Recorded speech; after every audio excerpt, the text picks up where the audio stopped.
So we'll start. Yeah, you guys have the same PowerPoint, so you can look at it. But basically, anytime that you're looking at your business, you have a few different statements to look at. You have your balance sheet, which is just where your business stands in terms of like loans and profit and equipment and everything. And that's like a snapshot in time of like one day, like how are we today? The next one, the red one, is income statement. So that's more of like a look at how did the last 30 days go? How did the last 6 months go?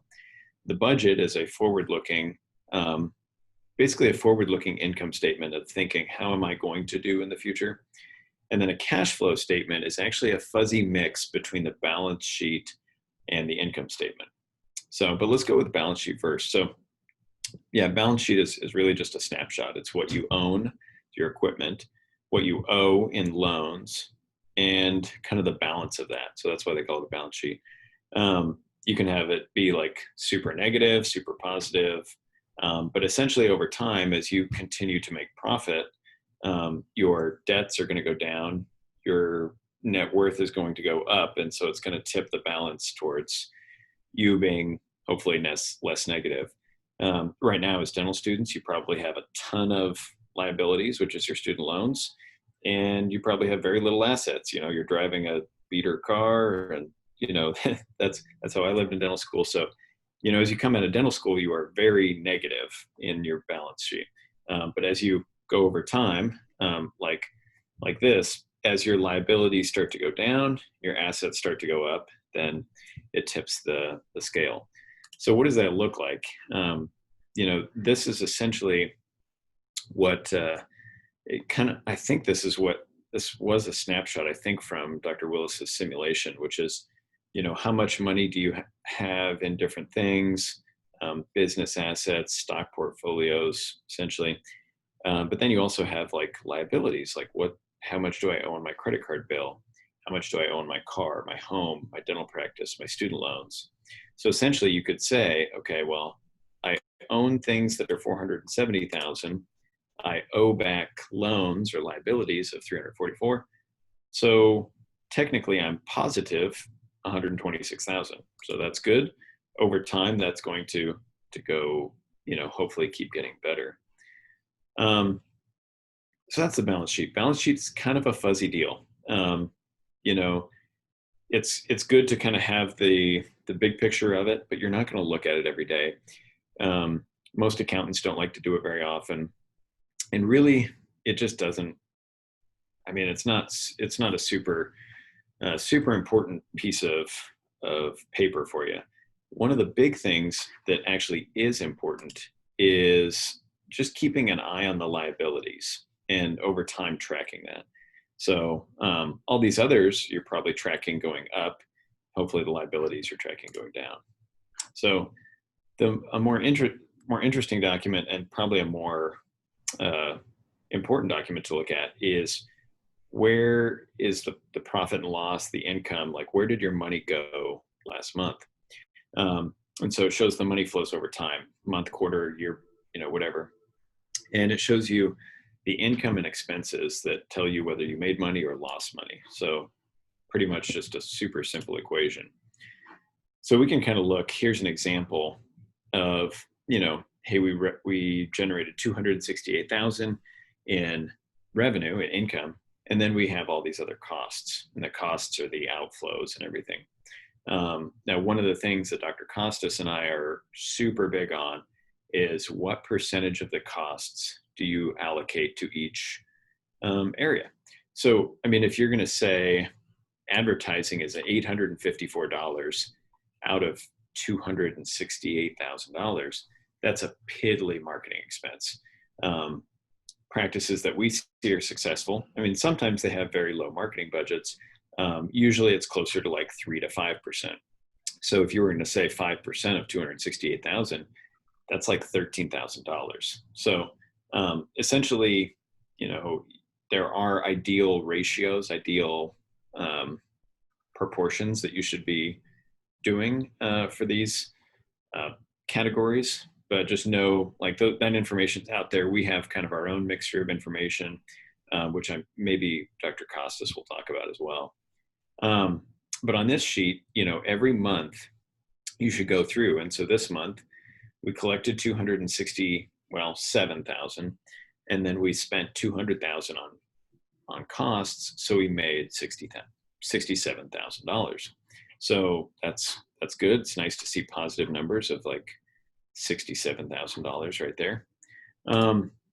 Sometimes you can actually break it out over like, different, well, this is different companies, and you kind of sum up different areas. It's a little bit more of a complicated one. But then at the end, you can kind of see, okay, well, this practice made this much money, this practice lost, yada, yada. So, but the income statement or the profit and loss is the biggest document by far that you'll want to watch every month. And you want to try to get it as quick after the end of the month as possible. Some accountants don't like to, they might take 20 days to actually get it to you. Now, one thing to remember is that a profit and loss statement is a reverse looking document. So it tells you what's already happened. So it tells you money that's already spent and money that you've already made. And so just remember that when you look at that, it's going to be late, or it's going to be, basically rear view mirror looking. There are two types of income statements, to remember, cash versus accrual. So accrual, now the difference would be, okay, let's say that in the month of May, I actually let's say I did a ton of like all on four cases, and I had $30,000 in lab bills. Well, in the cash, in the accrual system, you'd say, well, I accrued those expenses in May, so that even though the lab didn't send me the bill till June and I paid it in June, since I accrued those costs in May, we're going to make sure that that $30,000 lab bill goes on to May. Whereas cash is actually like, what was the money that actually went out of my account that month versus what was the money that came into the account that month. So that's two different kinds. Usually your accountant will go one way or the other. Accrual is probably the better way from a management position to look at it, because sometimes, let's say you took in maybe those all on four cases paid you $200,000, and you had the lab bills of 30 grand. Well, you're going to get all that 200,000 in May, but then the costs are going to come later. So it's going to show, wait, you had a ton of income, but then the next month you had a ton of costs. So it's going to make it seem really wavy and kind of potentially inaccurate if you're trying to read, the sand essentially and say, hey, what's really going on here? Sometimes you can get lost in the waves essentially. Whereas accrual, you actually say, well, no, I took 200,000 in income from those cases. But then the $30,000 was actually from those cases. So let's also put that back into May. So then all the income and the costs for that patient experience was all in May. So that's usually, accrual is usually the better way to do it. So what does this mean for the real world? Well, like when you look at this, it's going to show what profit was made. And that's profit, quote unquote profit, because it actually doesn't show you the cash on hand. So, and it doesn't show you the debt payments and your bank account balance.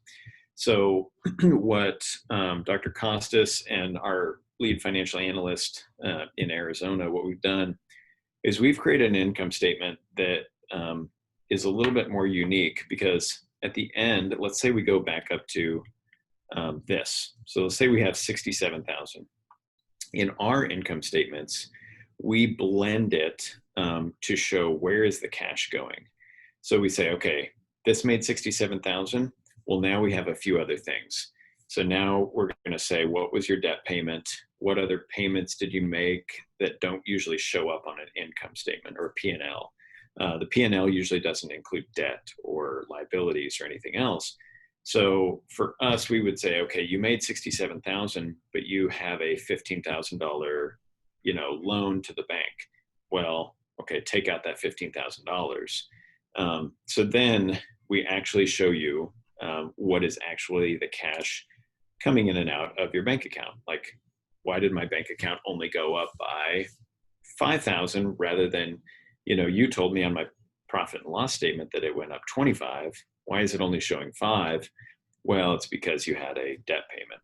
So, and that's kind of that's what we'll look at. And that's actually kind of what we call a cash flow statement. So, and that's, I guess that kind of flows into the light blue one, which is the cash flow. So cash flow is similar to an income statement, but it equals all inflows and outflows. So it shows exactly like, okay, this was your profit and loss statement, and then it adds those few other items of debt payments, what did I invest in, and other stuff. So essentially, it'll show you exactly like your starting bank account balance. It'll say these are your inflows, these are your outflows, and this is your ending bank account balance. So it's very clear. Kind of right here. So basically, it's like net cash flow. What did the cash of the practice actually look like? Sometimes accountants will, depending on their demeanor, how they work, they'll try to say, hey, you did a great job. You made a lot of money. You made 20 grand last month. And then you say, well, why did my bank account balance go up?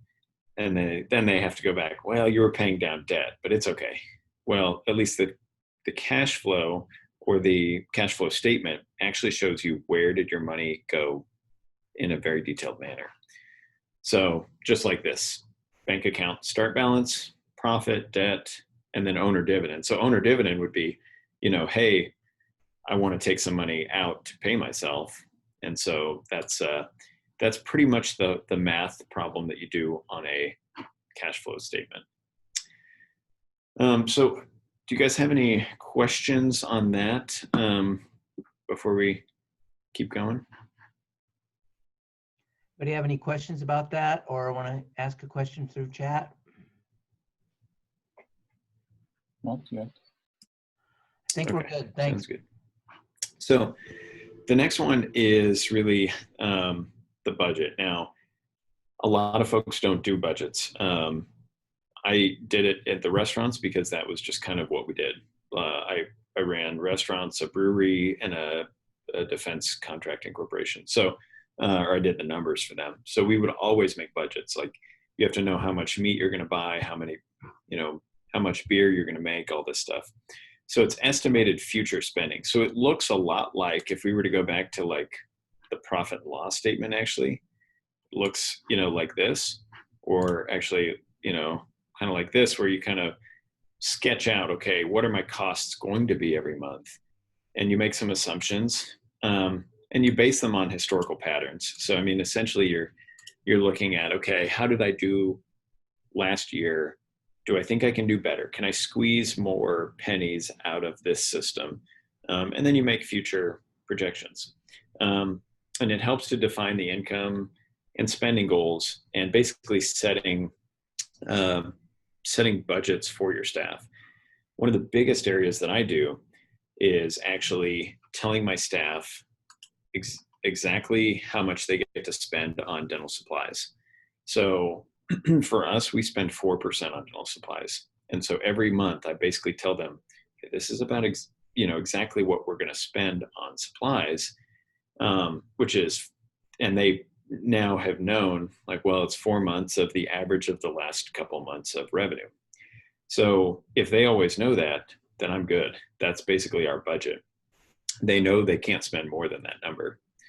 So the budget then is you write out all your projections, and then as the year goes through and you add those profit and loss statements in there, that's the actual to get you, what the difference is. So, so essentially, at the beginning of the year, actually it's in usually November of the prior year, I go through and make budgets for the entire next year. And I say, okay, this is what our income's going to be. This is what all of our expenses are going to be. This is what it's going to look like. So this is what I add in there. And then as we go through the year, every month, I then add in the actual amount here. So yeah, and so that's pretty much what a budget is and how you go about it. A pro forma is basically very, very similar. It's basically it's the projected future performance. So it's the budget, but a pro forma is usually what you call it when you give it to a bank and use it for outside uses. A budget is something you write for yourself. So a budget is something for internal uses. A pro forma is something you'd give to the bank to say, hey, we're going to make this much money this year. We'll be a good bet. You should lend us your money. So that's what the pro forma is. So, I mean, basically financial statements are good for basically making both personal and professional decisions, whether you should make certain investments, whether you should pay off your student loans, or whether you should pay off your practice debt, or, which job you should take, stuff like that. You should get really good at spreadsheets, making budgets, both personal budget and your business. And it helps you kind of figure out your income distribution, like where do you want to spend money, what's going to be better for you. Some of them are required by tax returns. The profit and loss statement is technically what it kind of comes down to for taxes, at least in the U.S. Some of you might move to different countries that have different tax laws, but essentially in the U.S., the profit and loss statement and the balance sheet is kind of a big deal in terms of filing your end of year taxes. Sometimes your creditors, so the banks are going to want to see a profit and loss statement every quarter as one of the requirements of your loan. So you should make sure to have that. And your accountants will most likely be able to get that for you every time you need it. And just kind of planning on your practice and personal family side of things as well. Now, a few other things to look at is, working capital. So one of the interesting things, and this kind of goes back to that cash flow statement. So the cash flow watches what cash actually comes in versus goes out. As you're starting a practice, so for me, I started practice last July. I actually bought a few patient charts from a retiring doctor, and then I started that, moved it to a new location. And basically what I did is, it was pretty much a startup. Well, there's always the collections lag. So you're going to do production. So kind of like in this arrow, you start producing dentistry. Well, insurance payments or for other reasons, patients, the money is going to come in maybe 30 or 45 days later. So you always need to have some extra cash. And that's what working capital essentially is. It's the extra cash that you need to run your business when collections is taking a little while to catch up. Because you're going to have immediate payments. You have to pay rent. You have to pay your staff. Just because the patient isn't paying for 45 days, your staff will quit on you and say mean things to everyone about you if you decide to not pay them for 45 days. So essentially, working capital is that money that gets you from where you produce it to when you actually collect it. So it's a loan, but usually it's a loan that is kind of variable. You kind of have just a standing pot of money that if you need to borrow some, you can. Over time, you're not going to need that money. So you'll pay it all back. And then you don't need to have that loan sitting there ready to go for you. And that's usually, when you're in a startup phase, you'll definitely need that money. And when you're in a growth phase where you're going to hire a few extra staff, but that revenue might not come in yet to help pay for that staff. So essentially, like what Dr. Willis has in the simulation is actually pretty good. So you have the income and collections expense. So this is the profit and loss which is like why it says profit and loss right there, P&L. So in this person's Smith and Jones Dental Care, so whoops, so they lost almost $4,000 last month. Yeah, or quarter two, I guess you guys go by quarters. So they lost about $4,000. Okay, well, so that's the P&L statement. And then we go over to cash management statement, which is actually the balance sheet, which is kind of that light, or the cash flow statement, sorry, the cash flow statement, so cash management, which says, okay, how much cash were we sitting on? We added a few more $1,000 in loss. And then there's a few other like tax things. And then wait, we took out 5,000 in profit. So actually ending cash this quarter, we dropped by 7,000. So the P&L throws only one line over onto the cash flow statement. So that's kind of one of the, this is a pretty darn good executive report. I really like this report. The other good things on here, all the economic data, what people are getting paid, like, if every dentist in the world had a sheet like this on their practice every quarter, they would all be much better business people. Now, the only downside to this report is it doesn't tell you exactly what you should be spending on all this stuff. Now, granted, you don't really have a whole lot of say in trying to like, hey, can you cut this dental supply cost, like right there, like, or dental lab? Why is the lab 10,000? Well, you guys can't really cut that, but as you make decisions, it changes the formulas. But the dental supplies right there, 3,335 out of a revenue of basically 50,000. So that's 6.6%. That tells me that that's way high. That's about $1,000 too high. So essentially, it should be $2,000. But that would be the only way to improve this report, is actually say, hey, you're at 6.6%. You should take it to 4%. So you're a little bit over budget there. So yeah, so that's the that sheet right there. Let me pull up one of the sheets that our financial analyst Jake makes for us. As I'm pulling this up here, is there any questions about the financial reports, or even questions about me, my practice, any my journey, any of that stuff? Well, your comments about cash flow are spot on, because that's what we're doing right now, is trying to estimate because they're just in the second quarter now of the simulation. And so they're trying to project what their shortfall of cash is, because the cash isn't coming in quick enough. So that's one of the major decisions they're making today. Cool. That's good. Let me. You said you set a fixed budget for your supplies.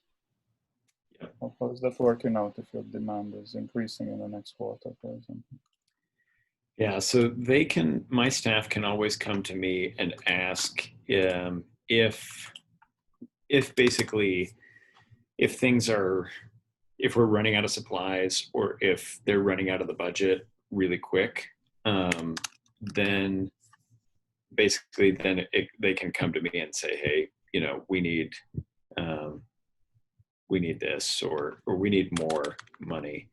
Yeah, if that does happen, then it's super easy. We can take a look, and then I can give them like the okay to proceed with that and stuff. Yeah, so that's kind of that's what we do. So I mean, but they kind of know, they know they have to keep it, and 4% is probably even a little bit generous. We could probably go skinnier than that. We go less, but 4% is like more than enough. Even though, but it's also making sure that we're finding the right places to order, because potentially there's a lot of places that will rip you off and everything. So Yeah, I consulted with one of our alums who was considering buying a practice in which she was associating a couple years ago, and the supply costs for that practice were at 18%.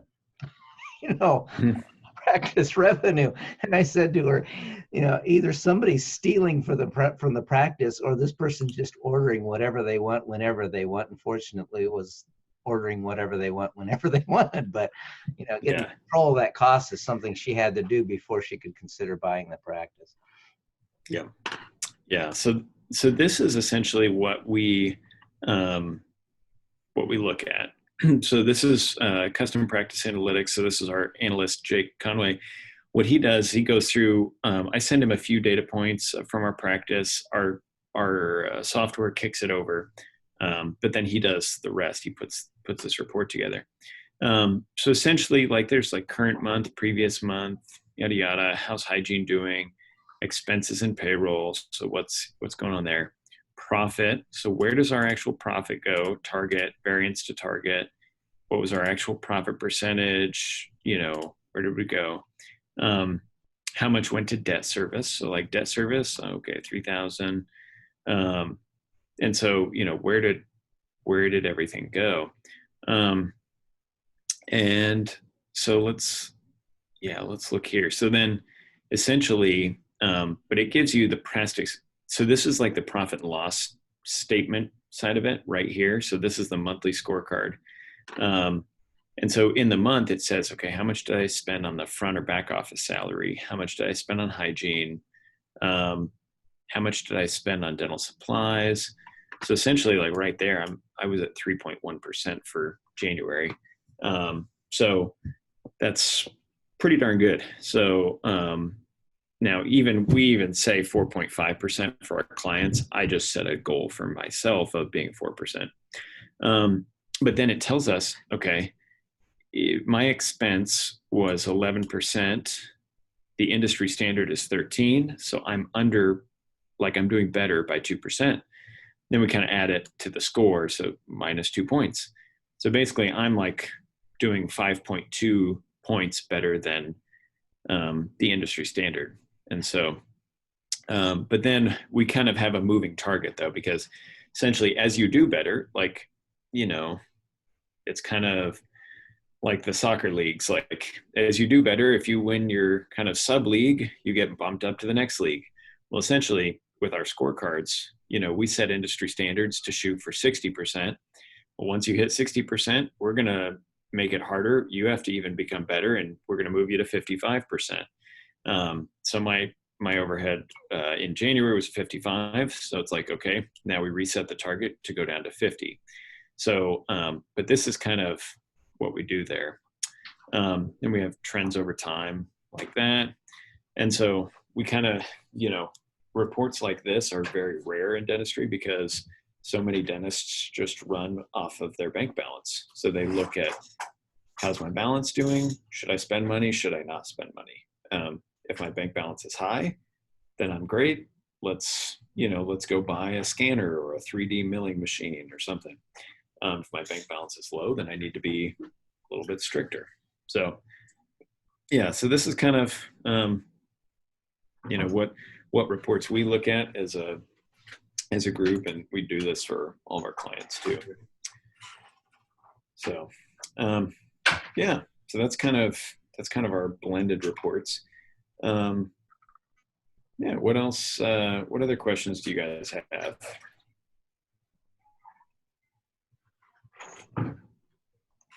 I have a question. Is there a specific resource, or I guess resource? I have like limited knowledge in all things finances. So is there anything that would like really summarize and make it easier to catch on quicker or really grab the concept more? Because while I can read the PowerPoints and like understand the definitions and everything, there's still like this slight lack in like true understanding of the numbers. Yeah. I mean, one of the best things would really be like listening to Dr. Costas. He has this podcast. So that's the Dentalpreneur. he talks about it in a pretty easy way, which is really good. And then as you graduate, graduating, then that's when you'll want to look into the Dental Success Network. And so that's the thing that Mark and I built with one other partner. And I'll show you here. Let's see here. So Dental Success Network, this is what we built. And basically it is like a dental education platform, but also it has a community. So, but basically when you log in, it goes in and you get, we have all these faculty members, which are experts in like sleep apnea, orthodontics, periodontics, oral surgery, sedation, whatever. We have all the faculty. Then we have education. And so actually it's the education piece that is super cool. So we have Dental Success University. And so this is Mark and Alistair and somewhat of myself. And it's basically training to improve aspects of your life. And so it's principles of business, basically all of these business training courses, as you need them once you're a dentist, they're available to you. And so this is kind of, this is what we've been working on for the past couple of years. And it's pretty cool. We also have tons of other, live CE and online CE as well. But then, we have vendors to help save you money. So there's a lot of folks, if you're going to start a practice or buy supplies or buy anything, we have special deals that help you save money, which is cool. But then we also have Workplace, which Workplace, let me see.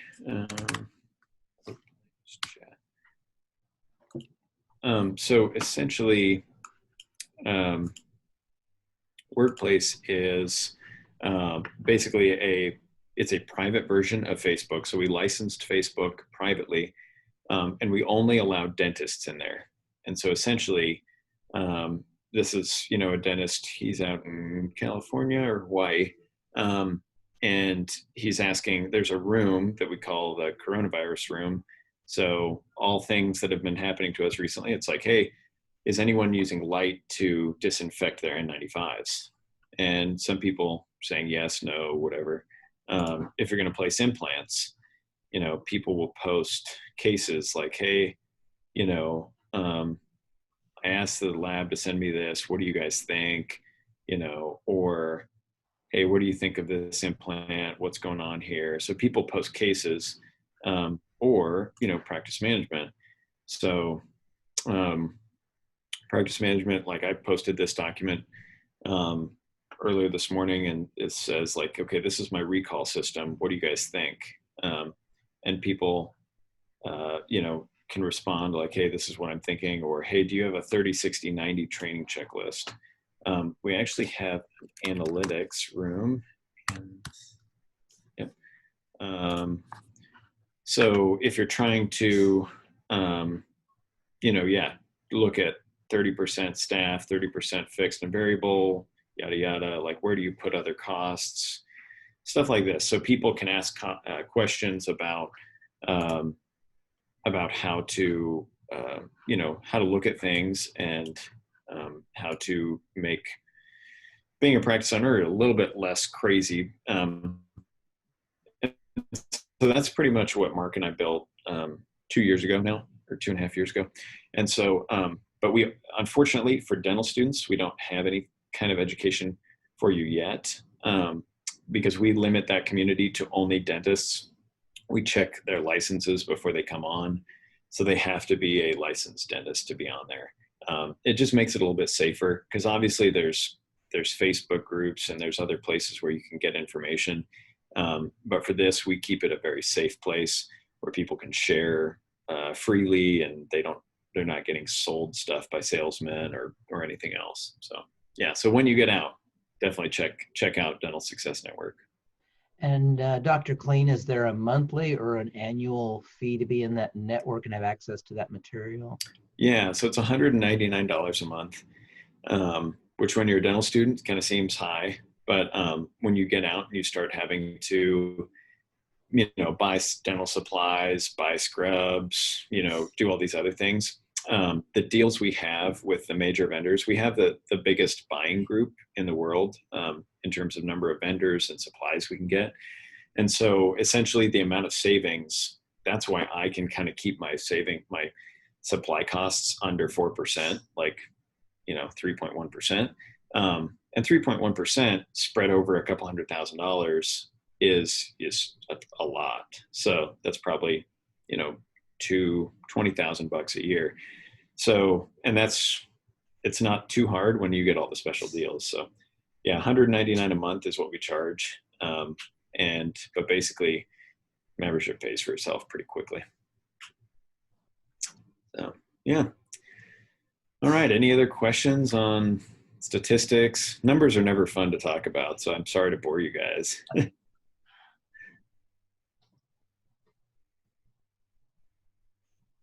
Any right. questions for Dr. Colleen?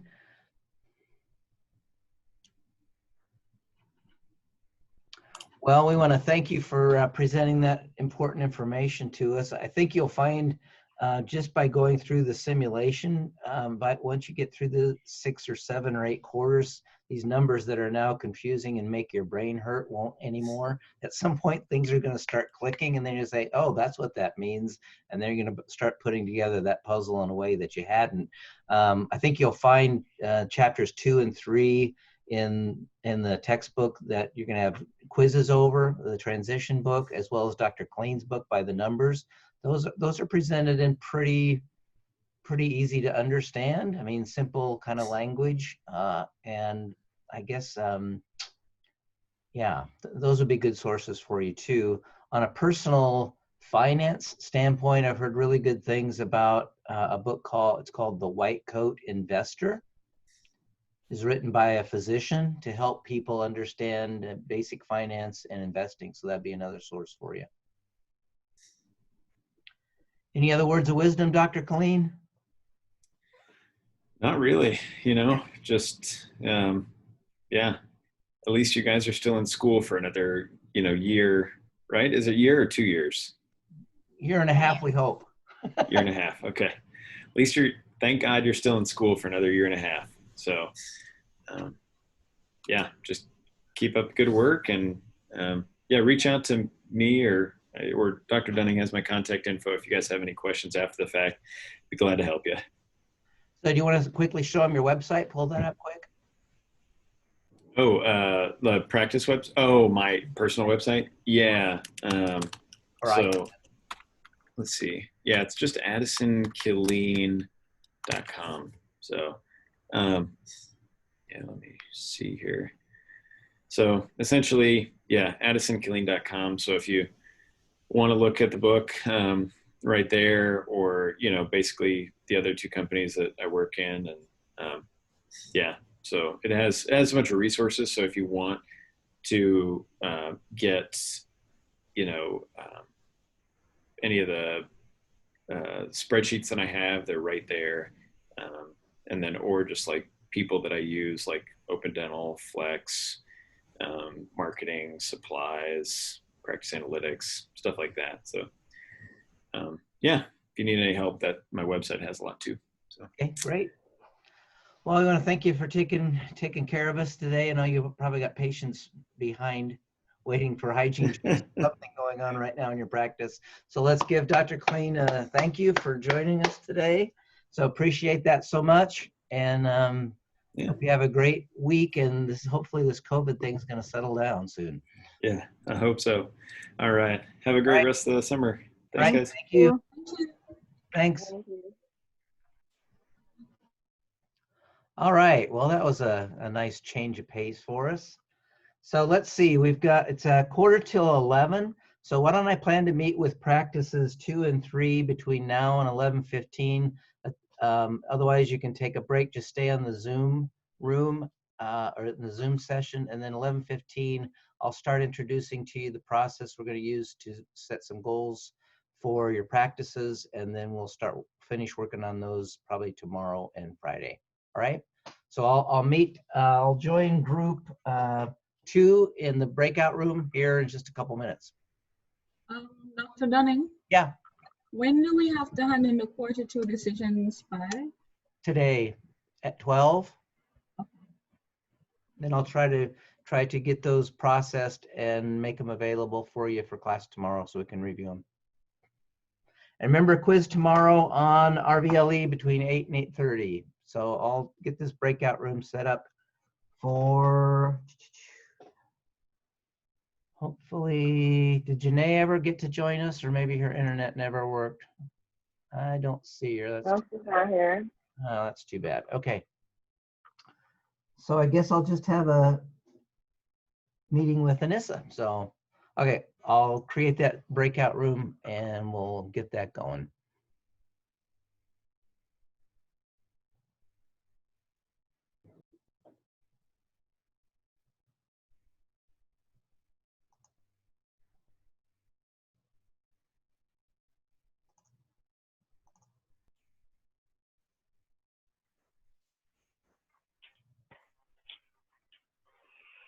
Okay, Anissa, before we have our consult, I need to stop the recording.